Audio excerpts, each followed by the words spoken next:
Most people using Obsidian waste hours trying to organize their vault, scrolling through endless notes, buried in tags, lost in information they can't find. And it's not their fault. Obsidian gives us all the flexibility in the world, but no real structure in order to capture and retrieve our notes. So for years, DataView has helped with the retrieval side of the equation. It allowed us to view our notes in a table. The problem was that you had to learn how to code in order to use it, which didn't make it very user-friendly. Enter base. Now, even a starfish with a sponge for a friend can click a few buttons and create dynamic tables with filters, queries, and live updates. No code required. But base doesn't just stop there. We just spoke about the retrieval side, having all of your notes in a table. But what about the capturing side? Because our knowledge management system is not just about retrieving, it's about capturing information into our system as well. And Base does an excellent job of adding more functionality to Obsidian. You can pull up a table with specific filters, and you can edit note properties directly inside of the table. You can rename files directly inside of the table. You can update fields, and you can even delete a whole subsection of notes based off a specific filter, all in the same view. Basically, what I'm trying to say is, if Obsidian is King Arthur, Base is Excalibur. It just made the king a whole lot more powerful, regal, if you will. By the end of this video, you will have built your first base from scratch. You would learn how to filter, update, and even reuse bases for anything in your personal use cases, from recipes, books, journals to projects. You would walk away with a system base, which just gives you a little bit of a control panel into your system. A base with a couple of views that I'll gift for free.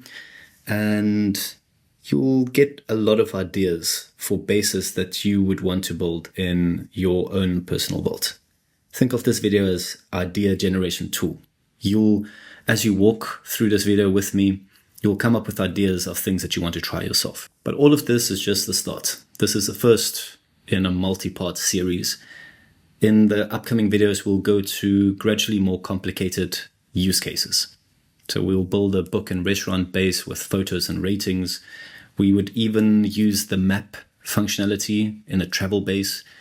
We are going to completely renovate the journaling roll-up system, from pictures, from daily reviews, from daily statistics, to automatically make it roll up into the weekly, monthly, quarterly, and yearly. And then lastly, probably the most exciting part for myself is the dynamic bases. Bases can now basically be used as templates. You basically create one base and you can put it into a lot of different notes, and it does something differently based off of the note where it was placed into. Sounds complicated, but the potential with this functionality is endless. It makes Obsidian such a treat to work in. So if you ever wanted to make Obsidian even more powerful, or even if you're just a beginner trying to understand how Base works, this video series is for you. Stay tuned and let's get into it. Hello there, my name is Dee and I am your guide to anything Obsidian related. And this has been a long time coming, the Obsidian base video. And the reason for that is I've been waiting for Obsidian base to get a little bit more stable. There's been a lot of changes being made, a lot of updates, a lot of improvements.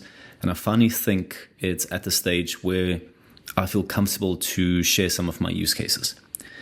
Initially, I wanted to make a long video, but I decided it might be more useful for you guys to get the video within the next year, because otherwise I would have spent a long time trying to create the perfect base video. But instead, I'm going to make a series because this is quite a big topic and it is improving my system quite a bit. So in the first video, we have a simple goal. We want to create our first base. We want to get comfortable with base. And I want to show you something that you can immediately use in your own system by just downloading a file that I'll make free if you just follow the link in the description. And that is a system base. A system base which basically acts as a cleanup tool for your Obsidian. It's a way to see some of the files that you might want to change or just have a look into. So we have all of these views that we'll go through. I'll show you with a couple of these use cases, like the attachment, how to get the sick pictures in the table view. This file will be available for free in the link in the description. So you can just go download it, copy, paste it into your Obsidian and follow along. Okay, first things first, we want to open up a new vault. So I'm just going to open up a sandbox vault. And I don't think a lot of people actually know about this, but the sandbox vault allows you to open up a demo Obsidian vault, which will be deleted. Nothing that you do there will be saved, but it's nice just to play around. So I'm going to open up a sandbox vault. You can see that there's a lot of sandbox vault stuff, which is actually quite useful. See in the top right corner, it says changes you make in this vault will be lost, which means nothing will be saved. So this is just a playground. So think of this as a nice little playground for yourself. So the first thing I'm going to do is I'm just going to select everything and I'm going to say delete. Now we have a completely blank Obsidian vault. So we're going to build everything from scratch. And I'm going to start by having a couple of dummy notes. So let's say this is the first time you enter Obsidian and you have a list of notes. We don't have any folders yet. We just have a long list of notes. So previously, if we wanted to see notes, we would have to create a data view query. And a data view was just a way for us to visualize our notes in a table format. But you can think of this little side panel that we have here. This is also in some way showing us what we have, what notes that we have. This is a kind of view that we have. But we want to see this in a table, and that's where base comes in. Base allows us to see our notes in different ways. So a table, a list, a card format, or even maps for specific locations. But today we're just going to concentrate on the most useful one. The others are nice, but I would say 99% of us will use tables. So our first problem is we want to visualize these notes in our Obsidian setup in a table. Well, we just right click and we say new base. And without us having to do anything, we can see that all our notes are being displayed here. On note 1, note 2, note 3. And what happens if we create another couple of notes? Now, if we go back to our base, our untitled base, we can see that all of those notes appear. So this is where we want to start filtering. We want to understand how to filter this table and show more columns. Think of an Excel table. You have a couple of columns with headings. Now, we want to go add some headings. But the thing is, with our notes, we just have blank notes everywhere. We have no metadata to basically draw from, and that's how the columns are created. So you can see this property. We have a couple of out-of-the-box properties before we fill in any metadata in the notes. So for the recipes, you would have a metadata field, which we'll fill in now, which would indicate that it's a recipe, for instance. And that is one way that we can pull in this note through that metadata that we have. But you can see there's already some properties that we can use, even without having any metadata in our setup. And if we just click through them, we can see we have file path, we have the file size, we have embeds. So these are all information that's being stored about that note behind the scenes. So for this file in links, if we take note 1, for instance, here, and let's just scroll to, let's make this smaller, and let's link note 2 to this. You can see it automatically detects that, oh, for note 1, there's a link that was created, and we can see all of these links. I'm curious to see if there's any other links that would be displayed. And yes, it is. So that's pretty cool. So you can see all the links. So these properties are quite valuable. Some we'll use a lot, some we won't. But let's just take most of them out. So now we're back with a blank base. I guess the first thing that we want to do is we want to rename it. Let's just call it our first base, and let's go fill in some metadata. So here we have some metadata, and if you do 3 dashes, you can see it automatically detects, hey, oh, you want to fill in metadata about this note. You want to fill in information about this note. And we can type in the type property, and we can say this is a recipe. And we can do the same for lasagna, and we can even have cuisine, and we can say this is Italian, and we can have a summary, the ultimate lasagna, and I'm not going to worry about spelling because this whole vault is going to be destroyed in any case after I'm done here, so forgive me senpai. Lemons espasa. Ooh, also Italian. Nice. And let's go for the chickpea salad. Okay, so now we have some room to play with. So when you open up the properties, we can see that there will be some extra properties that we can choose from. And here we can see the type. And you can see for the notes that have the type, it's filled in. Fantastic. And we have the cuisine and the cuisine. So let's just fill in the cuisine and then go back to the lemon zest pasta and just change this. And lastly, let's pull in the summary as well. So this is basically how you add columns to a base. So it's relatively simple. Properties, you can see that we have the option to create special columns, but we'll get to that in later videos. Maybe later in this video for our system base.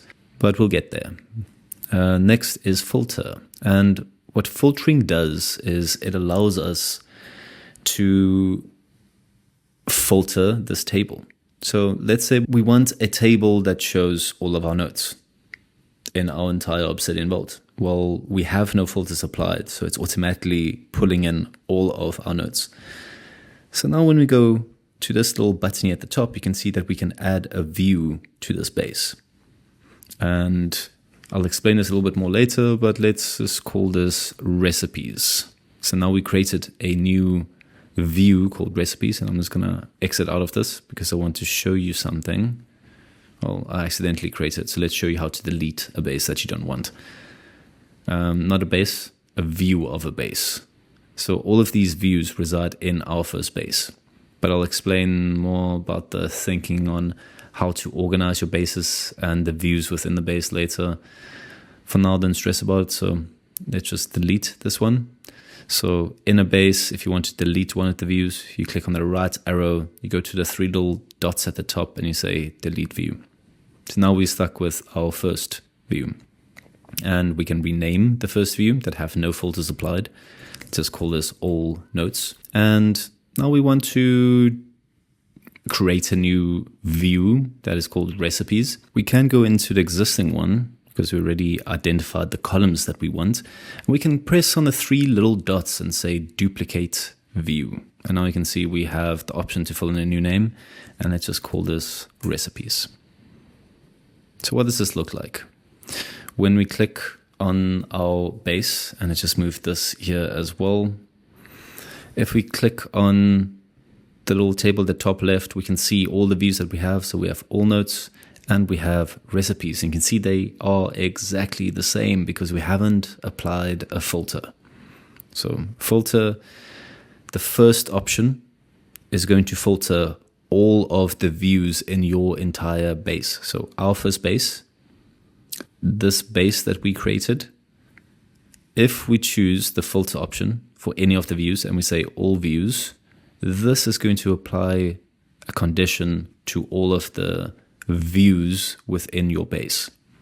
So if you have a base that says Amsterdam, you want the main view, the parent filter, the all views filter to be something like where the tag says location Amsterdam or on Amsterdam. And then in your individual views, you want to apply a different filter, like a sub filter, if you will. So for recipes, we want a subfolder,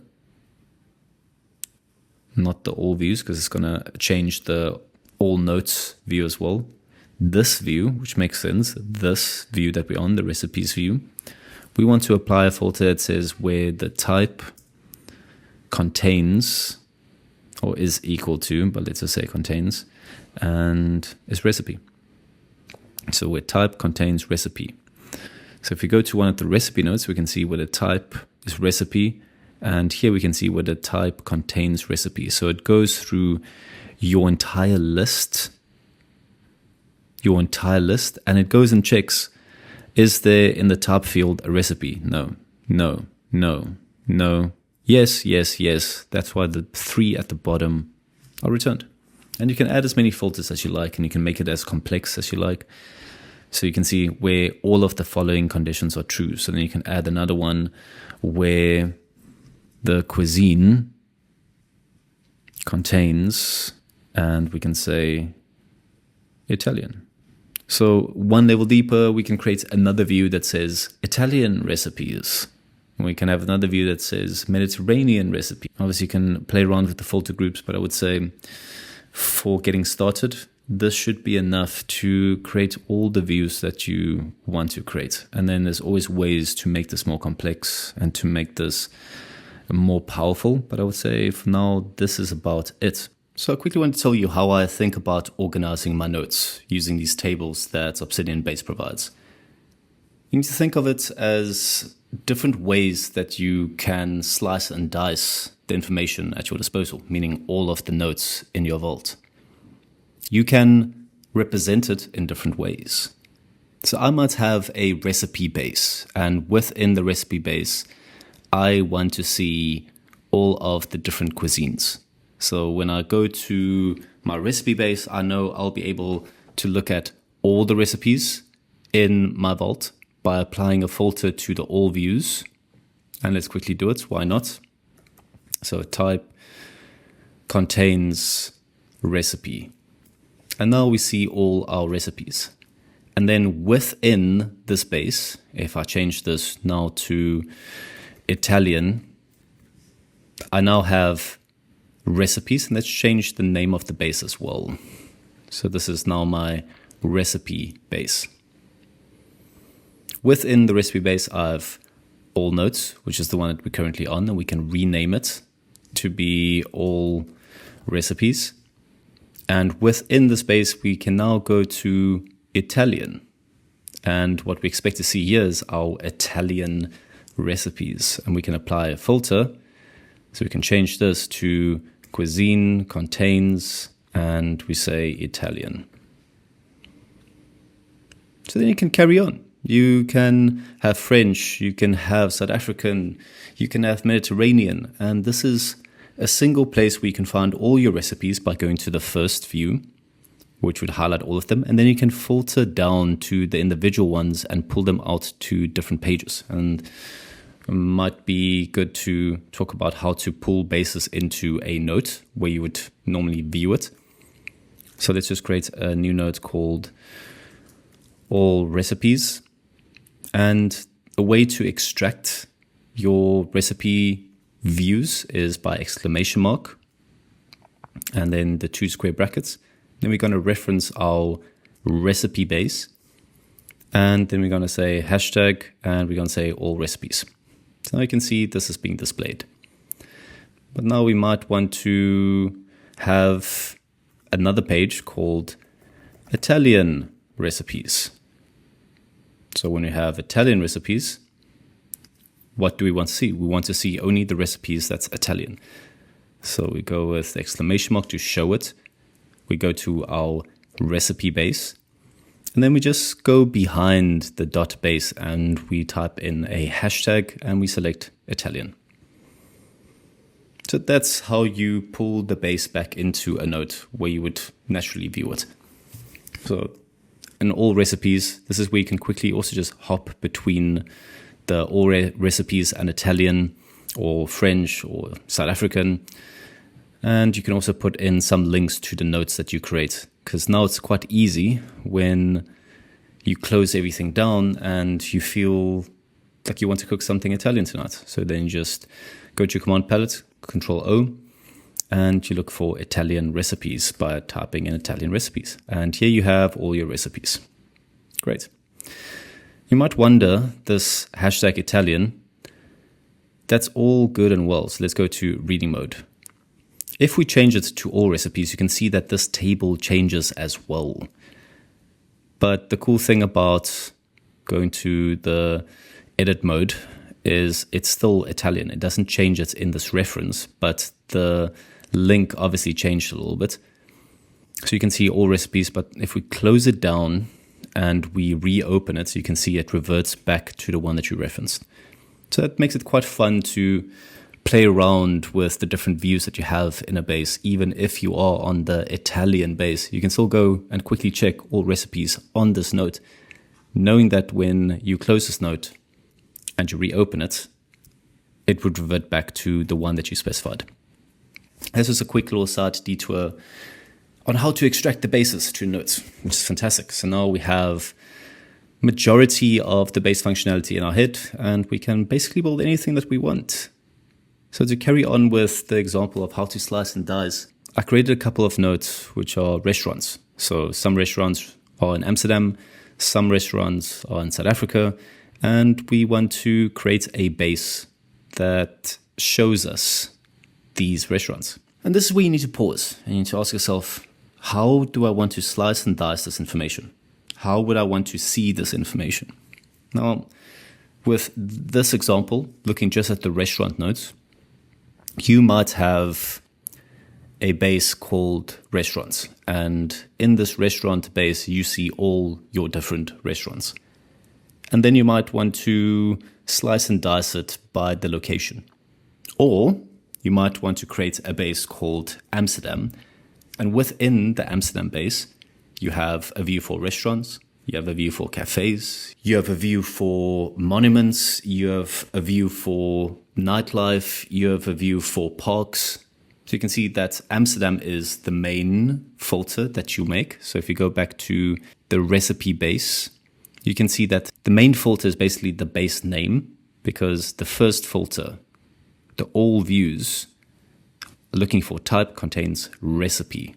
That's why this is the recipe base. Now, if we create an Amsterdam base, the first filter that will be applied to all of the views within the Amsterdam base will be where the location is Amsterdam. And then you might want to create a base for South Africa and do something similar. But again, there's two ways of doing it. You can either, and let's go create a restaurant base. So you can either right click and you can say new base and start everything from scratch. Or we can use the recipe base and just duplicate it. And then we don't have to do all the columns if they are similar in nature. So let's call this food and drinks. For our food and drinks, we might want to filter the type contains restaurant or food and drink or drinks or bar. So for us, the type contains restaurants. So this is all the restaurants. And on the first page, we can see all of our restaurants, and cuisine might be useful. So we'll keep that there. But you can see Italian is not that useful. So we can go and delete this. And let's add a view by going to all recipes. We go to three little dots at the top and say duplicate. And let's say we want to see all of the food and drinks in Amsterdam. So now we have our Amsterdam food and drinks. We're going to go to this view. We're going to close down the top level view. And we are going to say where the location is Amsterdam. And now we want to do the same thing for South Africa. So duplicate. And we call this South Africa. And this is where we're going to change location, is Amsterdam to South Africa. And there you have it. You have your views within, this we also need to change to all restaurants. And thinking about it, let's just make this more clear and just call this the restaurant base, the restaurant base. So we just created 2 bases. And that should give you a good idea of how to create bases, how you should think about the parent base and the views within that base. And then you can just go play around. So with Night Kitchen, you might want to add some tags, some properties, give it a rating to give you an idea of what it looks like in my personal vault. This is what it looks like. So when I click on one of these, I can go to the actual page, but then I have a rating as well with the cards view. So I can change this to table view if I want, and then it just looks like this. But I kind of like for the restaurants to quickly see the pictures of the place. So in a later video, we're going to go through how to create a restaurant base with these pictures and with this rating system. But I'm hoping to just give you an idea or some inspiration on what you could use in your system as well. So we've gone through some of the basics. So if you go back to a restaurant base, you know how to add views, you know how to add columns or properties, you know what is available to you. If you want a new property, you can just go add it to your note, and then you can come retrieve it here in the properties as well. We have looked at the filter, so how it works with the parent filter. And for some, it might be useful to exclude your templates folder from here as well. So then you can just add another main tag that would filter down to all of the views, because obviously you don't want to see your Amsterdam restaurant templates or the South African restaurant template. So you might want to apply a top level filter that would apply to all the views as well here. Sorting is quite intuitive. So if you click on sort, you can see nothing is selected here. But if we sort by, let's say, type, and you go back to sort, you can see that it's being sorted by type A to Z. But you can just click on the heading and you can see how it changes as well. And you can do 2 level sortings at the same time. So sort by type, or you can go add the created time if you don't have a created metadata field. We can sort by created time descending and type ascending. And you can see how it does the sorting here. So there's 2 ways to do the sorting. And then new, you can create a new page from here, but I would say this does not substitute a template just yet. So let's go back to the Evergreen Vault and look at the system base. So if we go back to our Evergreen Vault, we can look through the system base. So first of all, we have all nodes. And if you go look at the filter, we can see that there's no filters being applied because we just want to see all of our nodes. Doesn't matter if it's attachments or nodes, we want to see everything. So top level of system, there's no filters applied. But then we have recently created, and recently created have also no filters, because all that we're doing is we're just looking at all of our nodes, and we just want to sort this descending. So you can see when you go to the sort, created time, new to old. Next one is quite similar. We want to see all of the files that we've modified last, and also no filter.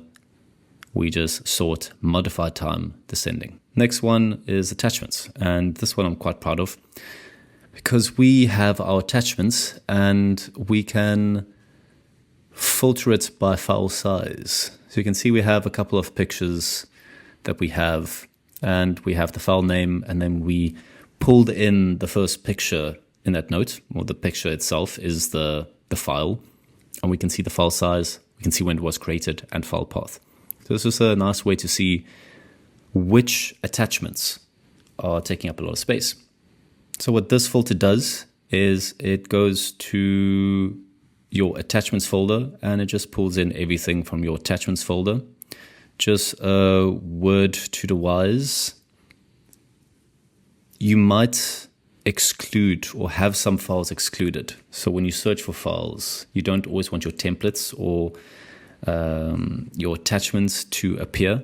So just make sure in your files and links settings that the attachments and templates, if you want to use the space, does not specify those folders to be excluded, because base is going to exclude those folders. Okay, let's go look at the properties. So we have the file name, we have the file size, we have the creator time and file path.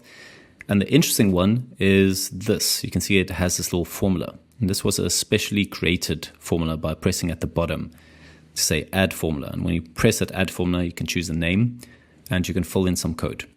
And this is the code that we use in order to get pictures to display in the table format. So image, in brackets, file.file. And that's pretty much it for attachments. Untitled files, that goes without saying. It just shows us which files are untitled, because normally if you quickly create a new note, it is automatically called untitled. And then you might have clicked away from it. And some people, they have over 100 untitled files, which is basically, it's not good for the health of your system. So here we can see our untitled. So you highlight everything. And then when everything is highlighted, you right click and you click delete. And it deletes everything. So it's a quick way to clean it up. And if you look at the filter, where the file name contains the words untitled. So that's the filter that we use, and properties, just the column names. Templates. Here's all of our templates. We can see how healthy our template folder is. The filter is where the folder is templates. Again, you want to make sure that you don't exclude your templates folder, because it might be useful if you have a lot of small templates. You don't always want it to appear when you're searching or opening notes. But in order for this to work, you need to make sure that there's no excluded files. Then files without tags, just to keep our vault healthy. We have the filter where the file tags is empty. So that's the first filter we're looking for. We want to exclude the templates. So where file path does not contain templates, and where the file path does not contain bases, because we also want to exclude that, and where file path does not contain attachments. So we're basically excluding those folders from this view. And here we can see we don't have tags for a lot of our notes. And what is cool is you don't have to go into the note. You can just change it here. So for the Paris, we can say this is on France Paris. And then it obviously disappears because this table only shows us notes that don't have that tag. And you can see there's this summary, which some of it is being cut off. So you might just pull it to the right, or we can change this a little bit. We can go to that view, and in the row height, we can change it to tall or whatever other height that we want. So let's go for medium. Looks all right. And here you can just go and fill in the tags to make sure that this is not overpopulated. And then large files, this is just to make sure that your Obsidian stays healthy and it's not abnormally large files slowing down your system. Especially when you use Obsidian Sync with your mobile device. The mobile device does not have so much memory, so much RAM as your computer might have. So some people found that when they load the pictures into the Obsidian Sync on their phone, it keeps on crashing. And the reason for that was the file size. So this is just a way to keep track of what files are really clogging up your system and draining resources. Okay, as I said, you can download this system base, a link in the description. And then stay tuned for the next videos. I'll have a couple of use cases that I'm going to go through in order to explain the functionality. But I think the best way to get used to Obsidian Base is just by doing some use cases, and then you discover a lot of things along the way. I don't really like going into each of the settings and explaining exactly what it does. For me, I like to go through the use cases more, because throughout the use cases, we learn how to use all of the different things.